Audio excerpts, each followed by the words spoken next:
अस्सलाम वालेकुम my dear learners. आज हम पढ़ेंगे 8th क्लास की साइंस सब्जेक्ट का एक lesson, chapter number 7, combustion and flame. Students, combustion and flame हम सब इससे वाकिफ़ हैं। सबसे पहले आप अपनी किताब का पेज नंबर 79 निकालेंगे।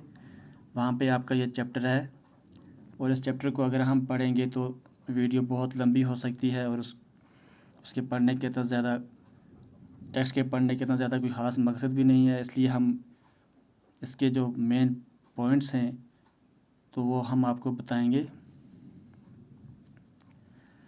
स्टूडेंट्स, द चैप्टर स्टार्ट कहाँ से होता है? We use different kinds of fuel for various purpose at home, in industry and for running automobiles. हम अपने घरों में मुख्तलिफ़ किस्म का फ्यूल इस्तेमाल करते हैं, घरों में, इंडस्ट्रीज़ में या ऑटोमोबाइल्स में। जैसे हमारे पास काऊ डंग है, वुड है, कोल है, चारकोल, पेट्रोल, डीज़ल वगैरह, या कंप्रेसर नेचुरल गैस जो हम आमतौर पर घरों में यूज़ करते हैं। तो ये सब हमारे फ्यूल हैं। फ्यूल मीन जलाने की चीज़, जलाने वाली कोई भी चीज़ जो जलती है उसको फ्यूल कहेंगे हम। अब हमारा जो मेन टॉपिक है that is combustion. What is combustion? Combustion means, combustion की हम एक सिंपल डेफिनेशन पढ़ेंगे। The process of burning of something. The process of burning of something is called combustion. यहाँ पे आपकी बुक पे एक डेफिनेशन लिखी हुई है, यहाँ पे आप देख सकते हैं। A chemical process in which a substance react with oxygen to give off heat is called combustion. Combustion एक केमिकल प्रोसेस है जिसकी वजह से, जिससे हम मतलब कंबस्चन एक ऐसा प्रोसेस है कि कोई भी चीज़ जब उसके साथ ऑक्सीजन मिल जाती है, ऑक्सीजन की मौजूदगी में कोई चीज़ अगर हीट एंड लाइट प्रोड्यूस करना शुरू करे तो दैट इज़ कॉल्ड कंबस्चन। और कोई भी फ्यूल जब जलाने की चीज़ यानी कि फ्यूल जो होता है, अगर वो ऑक्सीजन तो चाहिए ही चाहिए हमें किसी भी फ्यूल को जलाने के लिए, अगर वो हीट एंड लाइट पैदा करे तो that is called combustion. The product of combustion reaction are called oxides. और जो कंबस्चन रिएक्शन के प्रोडक्ट होते हैं उनको हम क्या कहते हैं? ऑक्साइड्स। अब हम फ्यूल की एक डिफिनेशन देखेंगे। The substances that undergoes combustion is said to be combustible. It is also called a fuel. जो भी चीज़ जलाई जाए, जो भी चीज़ जल जाए उसको हम फ्यूल कहते हैं। या fuel a material use to produce heat by burning. कोई भी चीज़, मतलब जो भी चीज़ अगर हम किसी चीज़ को जलाने की कोशिश करें, वो हीट पैदा करे, जल जाए, उसको हम फ्यूल कहते हैं। यहाँ पे हम देख सकते हैं फ्रेंड्स, हमारा जो फूड है ना, it is also a fuel. We were told that food is a fuel for our body. हमारे जिस्म के लिए फूड जो है ये एक फ्यूल है। तो इस तरीके से हम देख सकते हैं कि फ्यूल क्या चीज़ है। अब हम देखेंगे आगे चैप्टर यही इसी पेज नंबर 80 पर। यहाँ पे हम एक एक्टिविटी करेंगे, बिल्कुल इजी एक्टिविटी है जो आपको समझ में आ सकती है बिल्कुल आसानी से। आपको क्या करना है? Collect some material like straw, match sticks, kerosene oil, paper, iron nails वगैरह वगैरह, बहुत सारी चीज़ें आपको कलेक्ट करनी है। Under the supervision of your teacher try to burn each of this material one by one. इनको आप एक एक करके जलाने की कोशिश करें, but under the supervision of your teacher. तो आप क्या देखेंगे, आपके पास एक लिस्ट आ जाएगी बनी हुई।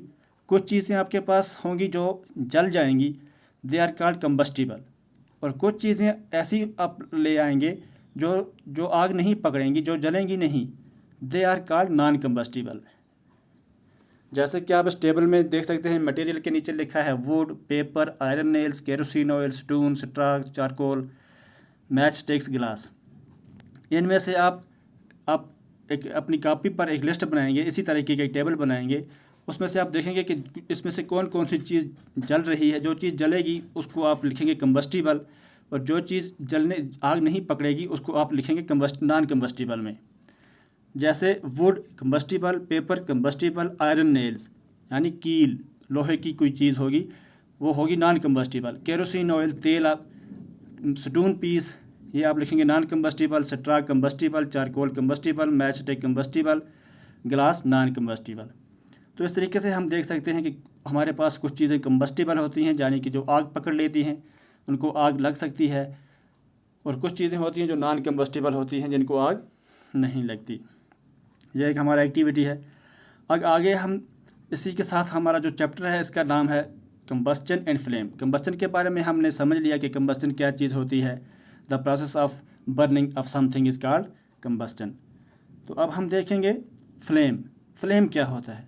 स्टूडेंट्स, आपने देखा होगा कि आप शम्मा यानी कैंडल आप जलाते हैं, और आप लकड़ी भी जलाते हैं या कोल जलाते हैं। शम्मा के जलने में, कैंडल के जलने और कोल के जलने में थोड़ा सा फ़र्क है। हालांकि दोनों कंबस्चन है, फ्यूल हैं, लेकिन जो कैंडल होती है उसके जलने में एक हमें visible gases part of fire दिखाई देता है, ग्लो होती है वो जलते वक्त। तो वो जो उसका ग्लो होना है उसको हम कहते हैं फ्लेम। फ्लेम की डिफिनीशन, एक आसान सी डिफिनीशन हम लिखेंगे, visible gases part of fire या glowing gases part of fire is called flame. जैसे कि हम यहाँ इस एक्टिविटी में देखेंगे, ये जो हमारे पास शम्मा है यहाँ पे जल रही है, ये जो इसका पार्ट है ऊपर, ये है flame, it is called flame.